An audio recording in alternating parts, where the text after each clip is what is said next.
स्वागत है बच्चों आज की कक्षा में। आज का हमारा टॉपिक है कंडक्टर्स एंड इंसुलेटर्स और dielectrics. Insulators are also called dielectrics, यानी चालक और कुचालक पदार्थ या कुचालक पदार्थों को ही हम कहते हैं परावैद्युत पदार्थ। कुचालक पदार्थ और परावैद्युत सेम हो गए, बस शब्द यहाँ पे थोड़ा अलग दिया गया है, उसको नाम अलग दिया हमने। ये हम पहले, इसके बाद हमने कैपेसिटर वाला टॉपिक पढ़ना है, तो उसके लिए ये समझना आपको बहुत जरूरी है। बहुत कुछ इसमें से आपको पहले आता है कि हम जो है विद्युत आवेश के आधार पे या चालकता के आधार पे पूरे सारे पदार्थों को दो भागों में बांट सकते हैं। एक चालक बोलते हैं, एक कुचालक, जिनमें से जो है चालक वो हुए जिनमें से विद्युत का या आवेश का प्रवाह आसानी से या करंट का प्रवाह आसानी से हो जाता है, और कुचालक जिनमें से करंट आसानी से नहीं जाता है, उनको हम परावैद्युत पदार्थ भी बोलते हैं। इनकी हमने प्रॉपर्टीज पढ़नी है। सबसे पहले देखना है कि जो है ऐसा क्यों हो रहा है। चालक और कुचालक में जो है जो ये विद्युत का प्रवाहित होना आसानी से और विद्युत का प्रवाहित ना होना है, ये किस प्रकार से है। सबसे पहले हम इसको देखेंगे। तो आपको पता है कि प्रत्येक चीज ब्रह्मांड में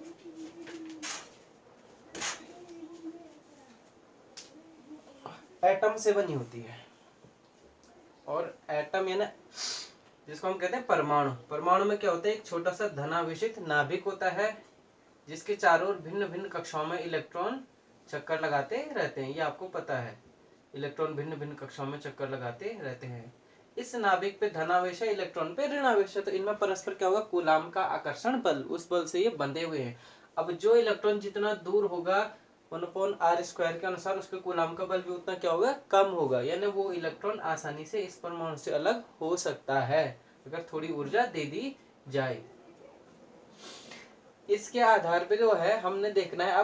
अब कोई एक सिंपल परमाणु की बात लेते हैं, तो क्योंकि स्फेरिकल सिमेट्री है, गोलाकार सममिति के कारण जो है परमाणु सदैव क्या होता है, हम अगर परमाणु कहें, परमाणु सदैव क्या होगा, अध्रुवी।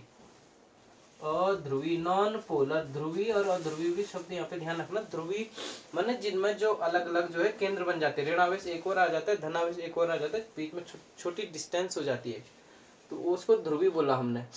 परमाणु सदैव होगा अध्रुवी। और अणु आपके पास दो प्रकार के होते हैं। अणु सदैव हमारे पास दो प्रकार के हुए अणु हुए, या तो ध्रुवी अणु और अध्रुवी अणु। ध्रुवीय अणु के उदाहरण हम देखेंगे सबसे पहले, जैसे HCl, H2O, ठीक। अध्रुवीय अणुओं के उदाहरण जैसे CO2, H2, N2 for example आदि। तो ये ध्रुवीय और अध्रुवीय, ध्रुवीय अणु क्यों कहा गया, क्योंकि HCl में क्या होता है, थोड़ा सा H+ चार्ज, Cl पे हल्का माइनस चार्ज, और इनके बीच थोड़ी डिस्टेंस आ जाती है। यानी ये ध्रुवीय अणु है, ये किसका काम कर रही है, डाइपोल का, ये इलेक्ट्रिक डाइपोल का काम करती है। और इनका एक जो है नेट डाइपोल मोमेंट भी होता है, कुछ एक डाइपोल मोमेंट भी होता है इनका नेट। और यहाँ पे इनका नेट डाइपोल मोमेंट कितना होता है, 0, यहाँ पे नॉट इक्वल टू 0। तो ध्रुवीय अणुओं की ये विशेषता है, ये अध्रुवीय अणु है। ये हमने देख लिया, ये परमाणु का बेसिक स्ट्रक्चर देख लिया है। अब देखिए, हम जब चालक की बात करते हैं, और चालकों में विशेष रूप से जैसे उदाहरण, सबसे पहले कुचालक के उदाहरण जैसे आप देंगे, कुछ बहुत सारे हैं, कागज है, ठीक है, कांच हो गया, तेल हो गया नॉर्मल, सूखी लकड़ी हो गई, मोम हो गया, ये कुचालक में भी आ गया, परावैद्युत में भी आ गया, प्लास्टिक हो गया, जिनसे होकर जो है करंट नहीं बहता है। चालक के उदाहरण क्या हो गए, सबसे प्रमुख उदाहरण क्या है, धातुएं। धातुएं बहुत अच्छी चालक होती हैं, ये आपने पहले भी पढ़ा है बार बार, ऊष्मा की भी होती है और विद्युत की भी होती है। धातुओं के अलावा क्या होता है, हमारा शरीर भी थोड़े थोड़े चालक है, मानव शरीर या जीवधारियों का शरीर थोड़ा बहुत चालक जो है होता है। ये हमारे पास जो है उदाहरण है। अब हमने ये देखना है, और भी इसमें उदाहरण ले सकते हैं, जैसे इलेक्ट्रोलाइट हो गया आपका, वैद्युत अपघट्य, इलेक्ट्रोलाइट को हिंदी में बोलेंगे वैद्युत अपघट्य। ये वैद्युत अपघट्य हो गया, यानी वो विलयन जिसमें से होकर बिजली जा सकती है, विद्युत जा सकती है, तो वैद्युत अपघट्य हो गया, उसको हमने बोला इलेक्ट्रोलाइट। ये सब क्या है, चालक के उदाहरण है कुछ, और ये कुछ कुचालक के उदाहरण है। कोई भी चाहे चालक हो चाहे कुचालक हो, हमेशा किससे बनेगी? परमाणु से बनेगा। परमाणु सदैव अध्रुवी होता है और फिर परमाणु से मिलकर अणु बनता है। अणु दो टाइप के हो गए, ध्रुवी और अध्रुवी। ध्रुवी में होता है नेट डाइपोल मोमेंट 0 के बराबर नहीं होता है, नॉट इक्वल टू 0, जबकि अध्रुवी अणुओं में नेट डाइपोल मोमेंट क्या होता है? 0 होता है। तो इसका उदाहरण दिया मैंने ध्रुवी और अध्रुवी के कुछ। इसी में डिस्कशन को थोड़ा आगे ले जाते हैं। अब देखिए, अगर विशेषता की बात करूं या आवेश की बात करें, हम दो प्रकार के आवेश होते हैं आपके पास। किसी भी जो है, अगर धातु में या किसी भी कंडक्टर की बात करें हम, कंडक्टर के भीतर जो है आवेश कितने प्रकार के होंगे? 2 प्रकार के। अच्छा, कंडक्टर क्यों कंडक्ट करता है? क्योंकि उसमें जो है कुछ आवेश वाहक होते हैं जो फ्रीली मूव कर जाते हैं और उनके कारण जो उसमें से विद्युत चली जाती है। ये भी मैं मिटा देता हूँ।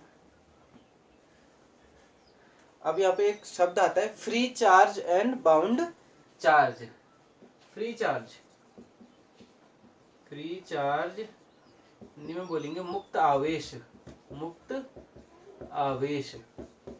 And bound charge, BOUND, bound charge. बद्ध आवेश, बद्ध माने बंधा हुआ है किसी चीज से, बद्ध आवेश जो मुक्त नहीं है, जो मुक्त नहीं है उसको हमने कहा बद्ध। तो bound charge and free charge, ये कॉन्सेप्ट आप ध्यान रखना, ये हम बात करते हैं। सबसे पहले चालकों में आते हैं। जब भी चालकों में हमेशा क्या होता है आपका? फ्री चार्ज और बाउंड चार्ज। अगर चालक की बात करें तो धनावेशित नाभिक है, चारों ओर इलेक्ट्रॉन है भिन्न भिन्न कक्षाओं में। और उसमें भी विशेष रूप से अगर धातु की बात करें तो धातु में जो है अंतिम कोश का इलेक्ट्रॉन क्या होता है, जिसको संयोजकता कोश की बोलते हैं, वो जो है धातु के भीतर जो है फ्रीली मूव करता है। हमने पहले ही बोला था, जैसे गैस के बर्तन में, बंद बर्तन में गैस के अणु फ्रीली मूव करते हैं। तो ये क्या हो गया? Free charge. इसको हमने कहा फ्री चार्ज है, मुक्त आवेश है, क्योंकि ये जो है आसानी से, धातुओं की विशेषता होती है आसानी से जो उनका अंतिम कोश का इलेक्ट्रॉन जो है धातु के भीतर ही उसके वॉल्यूम में फ्रीली मूव करता है। तो वो फ्री चार्ज है और फ्री चार्ज इनमें पाया जाता है वो इलेक्ट्रॉन है।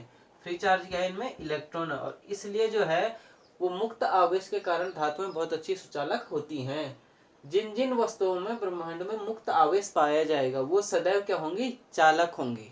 वो सदैव क्या होंगी? चालक होंगी। और जिनमें मुक्त आवेश नहीं पाया जाएगा या बहुत कम या नगण्य मुक्त आवेश होगा वो क्या होंगी? कुचालक होंगी। तो जो है चालक में मुक्त आवेश होता है जबकि कुचालक में मुक्त आवेश नहीं होता। अब ऐसे भी उसको फ्री चार्ज में ऐसे भी डिफाइन कर सकते हैं चालक कुचालक को। धातु के लिए बोला तो फ्री आवेश क्या है? इलेक्ट्रॉन है। अब जिस जो है नाभिक से, जिस परमाणु से इलेक्ट्रॉन बाहर निकल गया तो बाकी जो बचा शेष कोर, उसको क्या बोलेंगे? धनावेशित, धनावेशित आयन। शेष क्या बचा? धनावेशित आयन। इस पे कैसा आवेश सॉरी धनावेशित आयन, इस पे चार्ज होगा, धनावेशित नाम है, प्लस हो गया और मुक्त इलेक्ट्रॉन मिलके,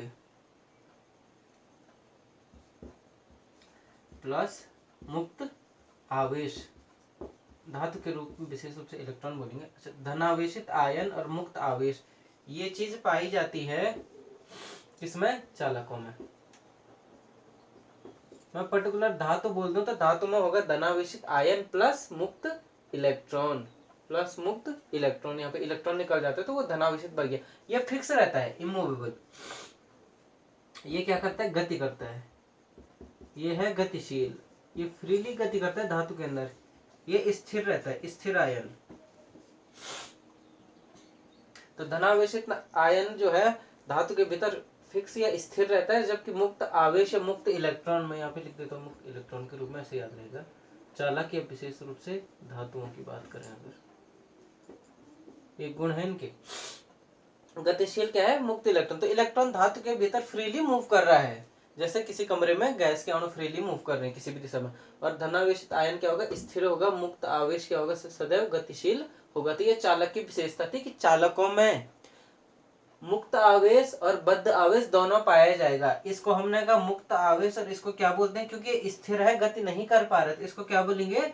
बद्ध आवेश। यही बद्ध आवेश है, बद्ध आवेश। या इसको एक मिनट, इसको और ज्यादा डिफाइन करने के लिए, या बद्ध आवेश क्या बोल गया, आयन, इसके भीतर जितने भी चार्जेज है, इस इलेक्ट्रॉन को छोड़ के बाकी जो चार्जेज है उसको हमने क्या बोला, बद्ध आवेश। अब हम नेक्स्ट देखेंगे, लिखना चाहो लिख सकते हैं, बद्ध आवेश इस प्रकार से। तो धातुओं में चालकों की विशेषता है कि उनमें मुक्त आवेश भी पाया जाता है और उनमें बद्ध आवेश भी पाया जाता है, दोनों पाया जाएगा। नेक्स्ट हम चलते हैं कुचालकों पे, इंसुलेटर जिनको हम कहा, या परावैद्युत पदार्थों को, दोनों एक ही बात है, डाइलेक्ट्रिक का। इनमें क्या होगा, धनावेशित आयन। अब ये आयन धनावेशित इसलिए बोला क्योंकि धातुओं में इलेक्ट्रॉन निकल जाता है तो बाकी धनावेशित रह गया। अब धनावेशित ना कहकर हम क्या कहेंगे, अगर उनमें कहेंगे तो मुक्त आवेश। देखिए मुक्त आवेश ये तो नहीं पाया जाता है, लेकिन क्या पाया जाएगा, सिर्फ बद्ध आवेश। यह मुक्त आवेश बहुत कम होता है, नगण्य होता है। ये प्रॉपर्टी किसकी है, कुचालकों की। कुचालक, या इसी को बोलेंगे परावैद्युत पदार्थ, परावैद्युत पदार्थ। ये आपने ये ध्यान से नोट करनी है प्रॉपर्टीज, बाद में काम आएंगी।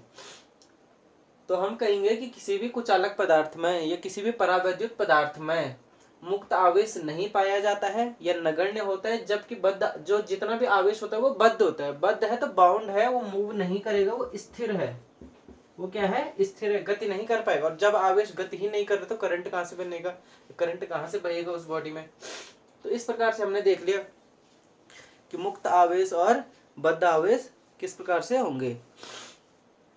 नेक्स्ट इसमें चलते हैं कुछ और विशेषताओं में। तो हमेशा आपने देखना है कि मुक्त आवेश, फ्री चार्ज क्या है, बाउंड चार्ज क्या है। अब इसी में लिख दूं मैं, अगर मैं चालकों की बात करूं तो सबसे पहले जैसे धातुएं, कोई भी धातुएं हैं, उसके बाद जो है इलेक्ट्रोलाइट, क्या बोलेंगे, इलेक्ट्रोलाइट को विद्युत अपघट्य पदार्थ, विद्युत अपघट्य या विद्युत अपघट्य पदार्थ, जो भी आप बोले, इलेक्ट्रोलाइट हो गया। तो धातुओं में देखिए मुक्त आवेश क्या होगा, मुक्त आवेश, धातुओं में मुक्त आवेश क्या हो गया, इलेक्ट्रॉन, फ्री इलेक्ट्रॉन भी बोलते हैं इसीलिए उसको।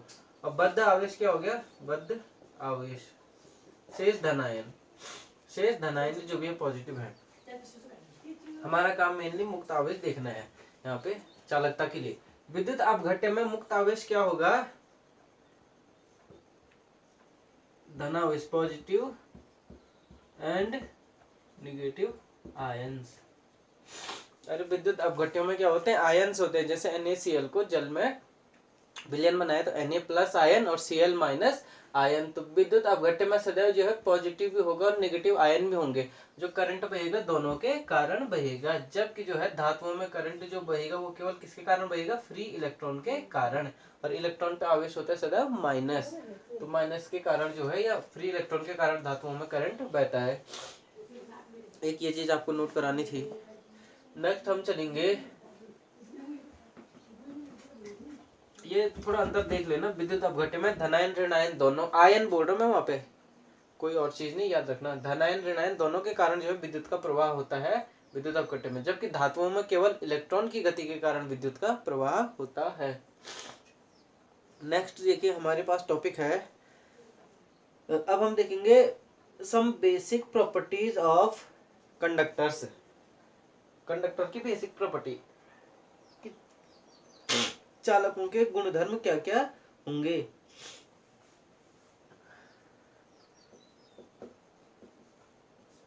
चालकों के गुणधर्म में देखिए, सबसे पहले किसी भी चालक के भीतर विद्युत क्षेत्र क्या होगा, शून्य। मैं शॉर्ट में लिख रहा हूं, भीतर विद्युत क्षेत्र या E = 0, शून्य होता है। विद्युत क्षेत्र, चालक के भीतर विद्युत क्षेत्र क्या होगा, हमेशा शून्य होगा। नंबर 2, इसको डिस्कशन में भी समझाएंगे।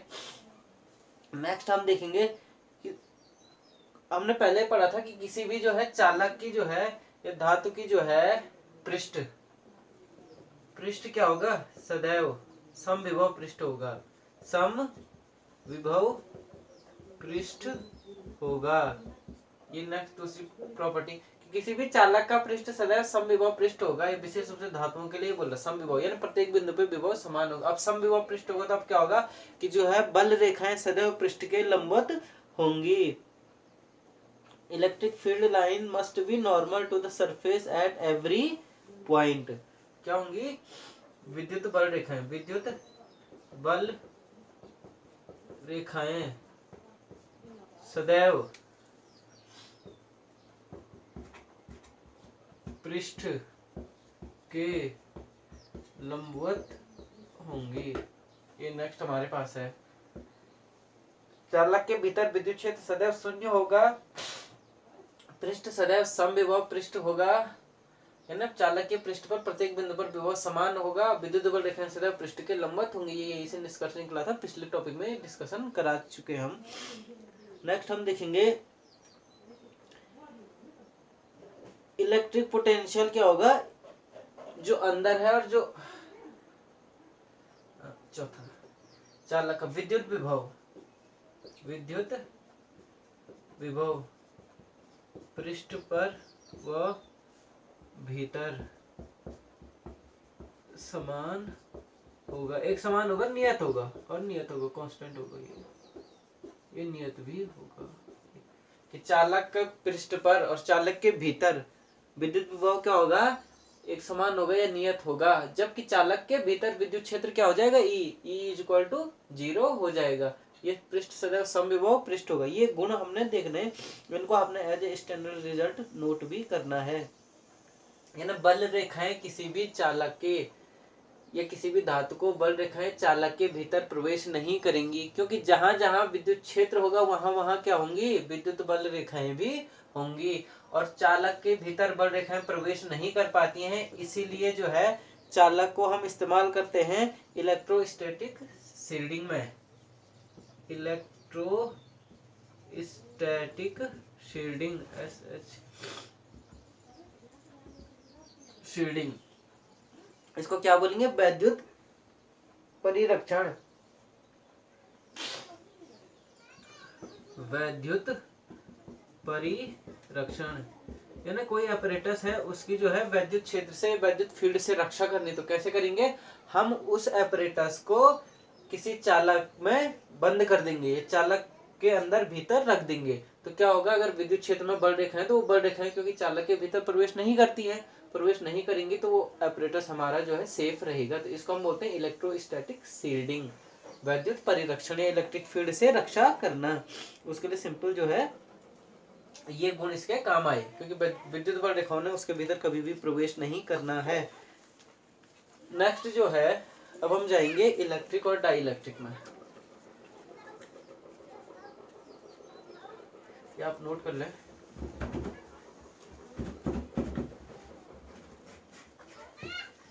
इन जनरल चालक बोला, और चालकों में प्रमुख हमारे पास धातुएं आती हैं, और धातु में मुक्त इलेक्ट्रॉन से हम जो है चालन होता है। अब पढ़ेंगे डाई इलेक्ट्रिक और इलेक्ट्रिक पोलराइजेशन। पोलर और नॉन पोलर पढ़ दिया हमने, और ये डाई इलेक्ट्रिक के कुछ चालक पदार्थों के लिए हमने बात की थी, या तो वो पोलर होंगे या नॉन पोलर होंगे। और हमने ये भी पढ़ा, कोई भी जो है परमाणु कभी भी जो है अध्रुवी नहीं होगा, वो हमेशा क्या होगा, सॉरी अध्रुवी होगा, कभी भी ध्रुवी नहीं हो सकता है। परमाणु की बात, अणु जो है ध्रुवी और अध्रुवी दोनों प्रकार के होंगे। पोलर में जो है electric polarization of matter, electric polarization of matter. चालक में मैं देख रहा हूँ कुछ प्रॉपर्टी छूट गई है क्या, फ्री चार्ज बाउंड चार्ज हो गया। कुछ चालकों में सदैव क्या होगा, बाउंड चार्ज पाया जाएगा, फ्री चार्ज नहीं पाया जाएगा।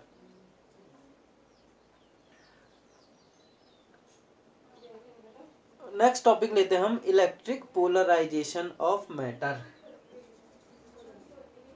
इलेक्ट्रिक पोलराइजेशन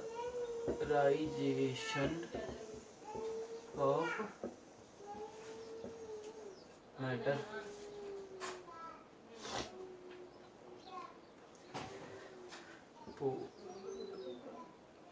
देख लेना उसको। पदार्थ का जो है विद्युत ध्रुवीकरण, या विद्युत क्षेत्र में रहने पर विद्युत ध्रुवीकरण भी बोलेंगे इसको, पोलराइजेशन, ध्रुवीकरण हो रहा है, विद्युत ध्रुवीकरण। इंड्यूस्ड चार्ज हम पहले पढ़ चुके हैं, थोड़ा सा उसी के आधार पर मैं जल्दी शॉर्ट में बता देता हूँ, लेक्चर आपका लंबा जाएगा। सिंपल हम देखिए, माना हमारे पास जो है कोई बाहरी विद्युत क्षेत्र है, ये माना धन प्लेट है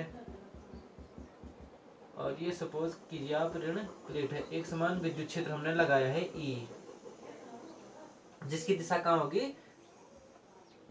प्लस प्लेट से माइनस की ओर, क्योंकि छोटा सा धनावेश रखेंगे, धन परीक्षण आवेश, तो गति कहाँ करेगा, इस ओर को करेगा। या हमने इस प्रकार से बोल दिया। अब देखिए क्या हो गया, हमने कहा कोई डाई इलेक्ट्रिक रख दिया इसके बीच, हमने क्या रखा, डाई इलेक्ट्रिक। फॉर एग्जांपल मैंने कहा एक जो है मैंने मोम की जो है स्लैब रख दी है इसके बीच, इस प्रकार से।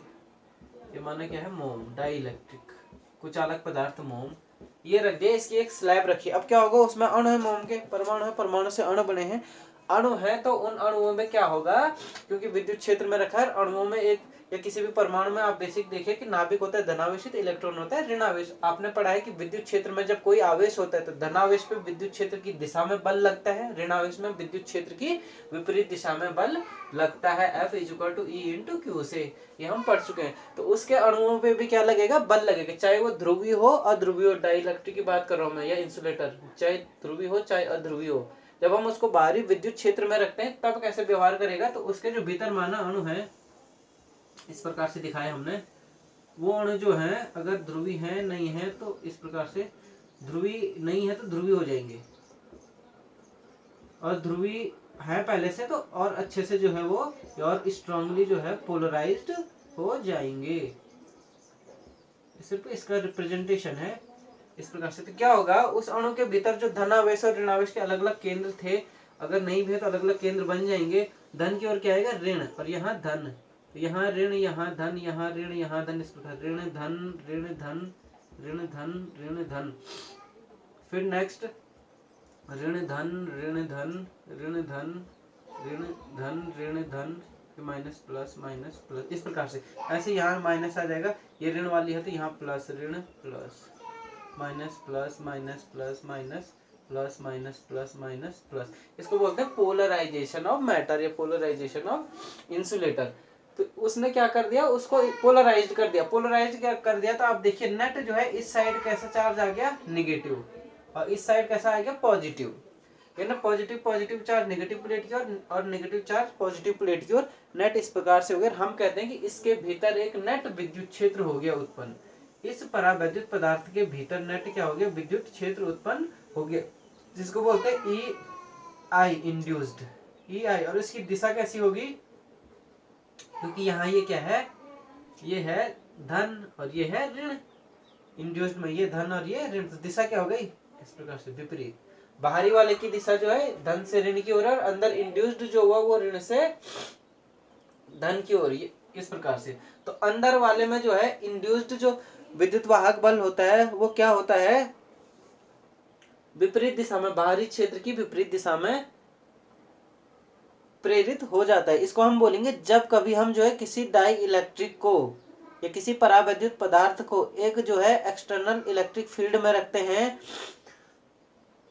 तब जो है उस पदार्थ के भीतर एक आंतरिक विद्युत क्षेत्र या एक प्रेरित विद्युत क्षेत्र उत्पन्न हो जाता है ई आई। और इस ई आई की वैल्यू हमेशा क्या होगी, E0 से छोटी होगी। E0 इज ग्रेटर देन ई आई। और तब इसके भीतर अगर नेट क्षेत्र हमको निकालना है, E0 तो था जब ये पदार्थ नहीं था। अब नेट फील्ड कैसे निकालेंगे आप, नेट फील्ड मैंने कहा सपोज E है, तो E इक्वल टू क्या हो जाएगा, E0 वेक्टर है, उधर एंटी पैरेलल है दोनों, तो माइनस हो जाएगा, और माइनस ई आई इंड्यूस्ड। ये सदैव इंड्यूस्ड वाले ने सदैव जो है इससे कम होना है। ये वैसे प्रेरण वाले में भी हम बता चुके हैं कि प्रेरित आवेश जो होता है कुछ चालकों में सदैव जो है मूलभूत आवेश से या जो सोर्स आवेश होता है उससे क्या होता है, कम होता है। तो इसलिए प्रेरित आवेश के कारण जो प्रेरित विद्युत क्षेत्र उत्पन्न हो वो सदैव क्या होगा, मूल से कम होगा। एक तो आपने ये नोट करना है, ये हमेशा कम होगा।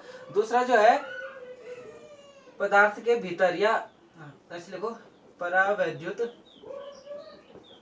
पदार्थ के भीतर नेट या कुल नेट विद्युत क्षेत्र, इसको माना ई का, सपोज ई इज इक्वल क्या हो जाएगा, E naught minus E I induced, ये दो चीज क्लियर ना। तो हम देख रहे हैं जब कभी हम किसी परावैद्युत पदार्थ को विद्युत क्षेत्र में रखते हैं तो उस पदार्थ के भीतर जो इलेक्ट्रिक फील्ड है वो क्या हो जाएगा, घट जाएगा, उसका मान घट जाएगा। वो घटा क्यों, क्योंकि इंड्यूस्ड हुआ। ये सिंपल सा है कि भाई आपने इलेक्ट्रिक फील्ड में कोई पदार्थ रखा, अब उसमें अणु परमाणु तो है ही, उन पे बल लगा, और वो बल लगा या ना उन अणु परमाणु को केंद्र को अलग अलग करने में एक बल लगा, और वो बल किसने लगाए, फील्ड ने लगाए। फील्ड की जो अपनी स्ट्रेंथ थी वो क्या हो गई, घट गई, क्योंकि वो कुछ बल वहां लग गया, वो तो वो कुछ ताकत उसकी उसके अणुओं को ध्रुवी बनाने में, अलग अलग पोलराइज करने में, जो हमारा टॉपिक है ध्रुवीकरण करने में, पोलराइज करने में कुछ फील्ड की ताकत लग गई। फील्ड जो है आपके उस परावैद्युत पदार्थ के भीतर क्या हो जाएगा, कुल मिला के कम हो जाएगा। ये हमने मैथमेटिकली यहाँ पे भी लिखा है, इसको आप थ्योरेटिकली भी समझे, क्योंकि फील्ड से ही वो जो है क्या ले रहा है, अलग अलग होने की ताकत ले रहा है, फोर्स ले रहा है, तो इसलिए फील्ड का मान उसके भीतर क्या हो जाएगा, कम हो जाएगा। और यहाँ जहाँ कहीं खाली स्थान है यहाँ पे फिर ई बराबर क्या होगा, वही ई नॉट ही होगा, यहाँ पे है ना, कोई फर्क नहीं पड़ेगा फील्ड में। तो ये हमारा इसमें निष्कर्षण था, डिस्कशन में जो है निष्कर्ष आया कि जब कभी जो है डाइइलेक्ट्रिक पदार्थ किसी विद्युत क्षेत्र में रखा जाता है तो उस पदार्थ के भीतर विद्युत क्षेत्र क्या हो जाता है, कमजोर हो जाता है या कम होता है पदार्थ के भीतर। इसी को हम कहते हैं इलेक्ट्रिक पोलराइजेशन ऑफ मैटर, या किसी पदार्थ का विद्युत ध्रुवीकरण, कुचालक और परावैद्युत पदार्थों के लिए ये चीज होती है। ये हो गया, इसका डिटेलिंग ज्यादा नहीं है हमारे पास, आपने सिर्फ ये समझना है कि ध्रुवीकरण कैसे होगा और नेट इफेक्ट क्या पड़ रहा है। इसी में जो है एक डाई इलेक्ट्रिक स्ट्रेंथ भी आता है, एक चीज यहीं पे मैं क्लियर करता हूँ। अब क्या होगा, धीरे धीरे हम बोलते हैं कि हम जो है इस विद्युत क्षेत्र को, बाहरी क्षेत्र को बढ़ाएंगे, धीरे धीरे बढ़ाएंगे तो उसके ऋण धन केंद्र दूर दूर होंगे। एक स्थिति इसको बढ़ाते जाएंगे तो ऐसी आएगी कि उसके जो ऋण आवेश है या जो इलेक्ट्रॉन वो क्या होंगे, उससे इस पदार्थ से अलग हो जाएंगे, और सारे इलेक्ट्रॉन जब अलग होंगे तो ये जो है चालक बन जाएगा। क्या बनेगा, चालक, कंडक्शन बन जाएगा। तो उस केस में हम कहते हैं कि वो परावैद्युत पदार्थ क्या हो गया, ब्रेक डाउन हो गया, ये इलेक्ट्रिक ब्रेक डाउन हो गया है परावैद्युत पदार्थ का। इसको आप नोट कर लीजिए। नेक्स्ट हम पढ़ेंगे dielectric strength, dielectric परावैद्युत सामर्थ्य, किताब में होगा परा, इस प्रकार से हेडिंग होगी, परावैद्युत सामर्थ्य। अरे किसी परावैद्युत की कितनी सामर्थ्य, और सामर्थ्य किस चीज की, इलेक्ट्रिक फील्ड को झेल पाने की सामर्थ्य, यानी कब तक वो इलेक्ट्रिक फील्ड को झेल पाता है, यानी कब तक वो परावैद्युत बना रह पाता है। एक समय ऐसा आएगा कि आप इलेक्ट्रिक फील्ड बढ़ाते जाएंगे, परावैद्युत ब्रेक कर जाएगा और इसके इलेक्ट्रॉन फ्री हो जाएंगे और बीच में जो है क्या हो जाएगा, चालन हो जाएगा। तो इसको हम ऐसे डिफाइन करते हैं कि डाई इलेक्ट्रिक, ये हर जो है, और ये परावैद्युत सामर्थ्य अलग अलग पदार्थों के लिए अलग अलग होगी, यानी किसी पदार्थ विशेष की ये क्या है, विशेषता है, ये गुण है, एक निश्चित डाइइलेक्ट्रिक स्ट्रेंथ होना उसकी गुण है पदार्थ की। Maximum value of electric field that can tolerate without electric breakdown. तो ये क्या है, परावैद्युत सामर्थ्य, विद्युत क्षेत्र का अधिकतम मान, विद्युत क्षेत्र का अधिकतम मान जिसको पदार्थ बिना विद्युत भंजन के, वे वैद्युत भंजन के, बिना वैद्युत भंजन, ब्रेकडाउन जिसको बोलेंगे इलेक्ट्रिक ब्रेकडाउन, विद्युत क्षेत्र का अधिकतम मान जिसको पदार्थ बिना वैद्युत भंजन के सह सकता तो इसको ऐसे हम डेफिनेशन बना देंगे, वह अधिकतम मान लिख दे यहाँ पे। तो ये डाइइलेक्ट्रिक स्ट्रेंथ क्या है, इलेक्ट्रिक फील्ड का ही मान है, ये मैग्नीट्यूड है, जिसको क्या है, मैक्सिमम है, जो वो maximum value of electric field जिसको पदार्थ जो है बिना भंजन के या बिना भंजन हुए सह सकता है, उसको हम बोलेंगे dielectric strength of that particular substance. अलग अलग पदार्थों के लिए ये अलग अलग हो जाएगी।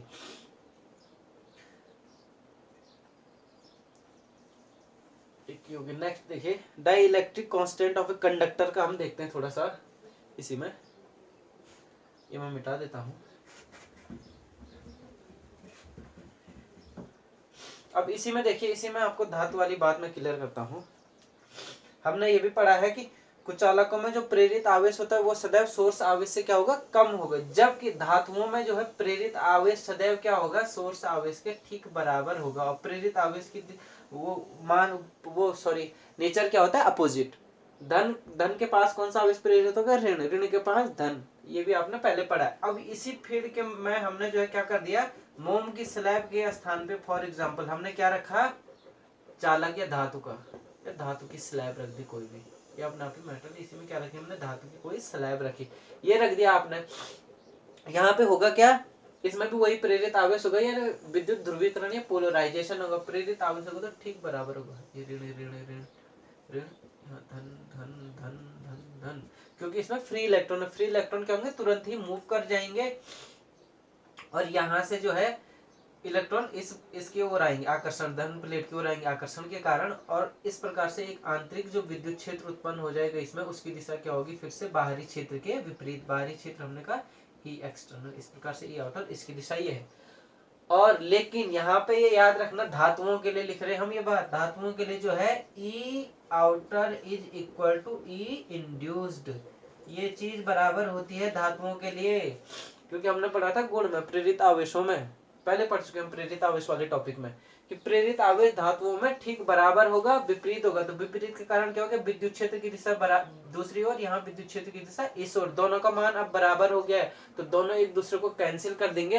धातु के भीतर नेट विद्युत क्षेत्र क्या हो जाएगा, इसलिए धातु के भीतर नेट विद्युत क्षेत्र माना ई है, तो ई इज इक्वल टू क्या होगा, E naught minus E I is equal to 0, that is we have to prove. ये हमने शुरू में कहा था, ये दो चीजें, दो इक्वेशन आपने धातुओं के लिए याद रखनी। ये पहले आपकी प्रॉपर्टी मैंने पढ़ाई थी चालकों के लिए, कि चालकों के भीतर या धातुओं के भीतर विद्युत क्षेत्र क्या होगा, हमेशा शून्य होगा। तो शून्य क्यों हुआ, इसलिए वो शून्य। आशा अब आप क्लियर हो गए होंगे कि भीतर जो है किसी भी धातु के भीतर विद्युत क्षेत्र क्या होगा, शून्य होगा। यहाँ पे तो जो है क्योंकि वो मुक्त आवेश है नहीं उसके पास, बाउंड आवेश है, तो उस फील्ड को उसके अंदर ताकत लगा के थोड़ा थोड़ा अलग कर पा रहा हो, अलग कर दे, पोलराइजेशन हो गया, तो फील्ड की स्ट्रेंथ क्या होगी उसके अंदर घट गई है। यहाँ पे जो फील्ड था वो सारा कंज्यूम हो गया है, क्योंकि फ्री इलेक्ट्रॉन और इलेक्ट्रॉनों पे सारा बल लगा फील्ड का, और इलेक्ट्रॉन ने गति कर ली और पूरा अपने इंड्यूस चार्ज सेपरेट हो गए, और अंदर जो फील्ड आया वो ठीक बाहर वाले फील्ड के बराबर हो गया। इसलिए हमने कहा भीतर जो है टोटल फील्ड क्या हो गया आपका, 0। ये तो इंड्यूस्ड है, टोटल फील्ड हम इस धातु के भीतर क्या बोलेंगे, शून्य है। तो ये आप यहाँ से क्लियर कर दीजिए। इसके बाद एक छोटी सी बात इसमें और करते हैं, ये आप नोट कर लीजिए सारा। तो ये गुण है धातुओं का कि उनके भीतर विद्युत क्षेत्र सदैव क्या होगा, शून्य होगा, पृष्ठ सदैव समविभव होगा, बल रेखाएं सदैव पृष्ठ के, धातु के पृष्ठ के क्या होंगी, लंबवत होंगी, विद्युत बल रेखाएं सदैव। कांस्टेंट ऑफ द कंडक्टर, चालक का या धातु का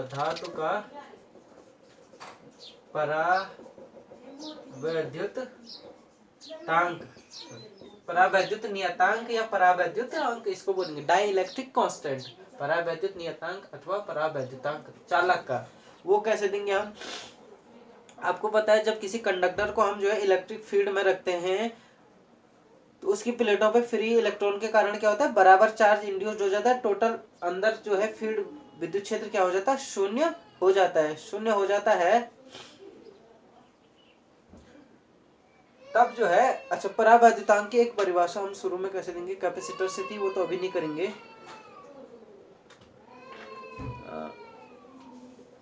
ये परिभाषा आप देंगे,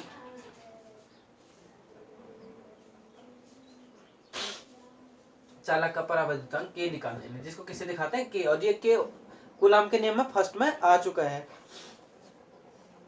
इनमें जो है हम बोलते हैं किसी आवेश Q के कारण r दूरी पर उत्पन्न विद्युत क्षेत्र की तीव्रता, coulomb E not equal 1/4 pi epsilon not Q upon r square, ये हुआ। अब हमने वही जो है, ये कब है, जब निर्वात में, एप्सिलॉन नॉट निर्वात की permittivity of free space. Next हम बोलते हैं हमने किसी माध्यम में रखा डाइलेक्ट्रिक मीडियम में, तब E इक्वल टू क्या हो जाएगा, 1/4 pi epsilon Q upon r square, यहाँ पे नॉट नहीं आता है। इस प्रकार से इसको आप भाग दे दीजिए, E naught upon E equal to क्या हो जाएगा, भाग देंगे तो उल्टा हो जाएगा, epsilon upon epsilon naught, epsilon upon epsilon naught, और इसको हम क्या बोलते हैं के, माध्यम का परावैद्युतांक। ये परिभाषा थी पहले बताना था मैंने, थोड़ा गलती हो गई, उसको लास्ट में बता रहा हूँ मैं। तो परावैद्युतांक की डेफिनेशन हमने इस प्रकार से दी कि निर्वात में जो है विद्युत क्षेत्र की तीव्रता परावैद्युत पदार्थ में विद्युत क्षेत्र की तीव्रता का अनुपात, या माध्यम की जो है विद्युतशीलता और निर्वात की विद्युतशीलता का अनुपात। देखिए उल्टा हो रहा है, एप्सिलॉन नॉट है यहाँ ई है, या सॉरी यहाँ ई नॉट है यहाँ ई है। ये ई नॉट का है निर्वात या वायु में, ये ई का है परावैद्युत पदार्थ में, ये एप्सिलॉन नॉट है परावैद्युत पदार्थ में और ये है निर्वात में। इसको हमने कहा के। तो डाई इलेक्ट्रिक कांस्टेंट की परिभाषा यहाँ से हम इस प्रकार से देंगे, और एप्सिलॉन नॉट अपॉन एप्सिलॉन को क्या बोलते हैं, एप्सिलॉन आर, रिलेटिव परमिटिविटी। इसको क्या बोला आपने, epsilon upon epsilon naught is equal to R, sorry epsilon R, relative permittivity, ऐसे भी लिख सकते हैं, relative permittivity of any medium, यानी किसी माध्यम की विद्युतशीलता बटे निर्वात की विद्युतशीलता के अनुपात को उस माध्यम का आपेक्षिक विद्युतशीलता कहते हैं, या रिलेटिव परमिटिविटी कहते हैं यहाँ पे। तो ये के की परिभाषा के लिए हमने यहाँ से फॉर्मुलेट किया इसको, ये फॉर्मूला आपके पास सिंपल के का आपने बाय फॉर्मूला यहाँ पे देना है। अब हम भी इस टॉपिक पे फिर से चलते हैं कि dielectric constant of any conductor. हमने वहां पढ़ा था कि के का मान वायु के लिए निर्वात के लिए कितना होता है, 1 होता है परिभाषा से। धातुओं के लिए कितना होता है, हमने कहा अनंत होता है, और जो है कुचालकों के कितना होता है, 1 से ज्यादा होता है। तो उसको धातुओं के लिए देखेंगे निकालने के लिए। धातुओं के लिए हम डेफिनेशन से देंगे, अगर के देंगे, क्योंकि जो है के इज इक्वल टू क्या होगा, ई नॉट अपॉन ई। ये देखिए आप, ई नॉट है जब जो है प्लेटों के बीच जो है केवल क्या थी, वायु थी या निर्वात था, यानी धातु की स्लैब नहीं डाली थी, तब क्या है ई नॉट है, और जब हमने धातु की स्लैब डाली तब क्या है ई है, ऐसे इसको कहेंगे। अब जो है कंडक्टर के केस में जो है ये ई की वैल्यू क्या हो जाती है, चालकों के लिए पोलराइजेशन से हो रहा है, ई इक्वल टू 0, इसलिए के इक्वल टू क्या हो जाएगा, ई नॉट अपॉन 0, 1 अपॉन 0 क्या होता है, इन्फिनिटी। के क्या हो गया, infinity. Dielectric constant of conductor is infinity, ये आपने याद रखना है। तो किसी भी जो है चालक पदार्थ का परावैद्युतांक या के से जिसको डिनोट करते हैं कैपिटल के से, वो हमेशा क्या होता है, अनंत होता है। नेक्स्ट इसमें चलते हैं, अब थोड़ा सा बस हो गया, ये कंक्लूड करता हूँ इसको मैं, समरी ये पोलराइजेशन वगैरह देखना। नेक्स्ट टॉपिक में हमने पढ़ना है कैपेसिटर, कैपेसिटेंस एंड कैपेसिटर, धारिता और संधारित्र, ये अगला होगा हमारा। के की वैल्यू अगर मैं लिख दूं, के का मान, के क्या है, परावैद्युतांक,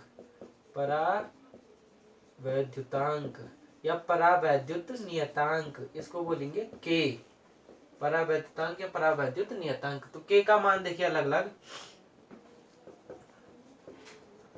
पहला धातुओं के लिए के का मान कितना आया है, चालक भी बोलेंगे, जहां कुछ नहीं है मैटर, निर्वात, लगभग हम कहीं पे वायु भी लेते हैं, निर्वात वायु में वैसे मैटर होता है, निर्वात हमने लिया वायु, और तीसरा लिया कुचालक, क्या लिया, कुचालक, या इसी को हमने कहा कुचालक और परावैद्युत पदार्थ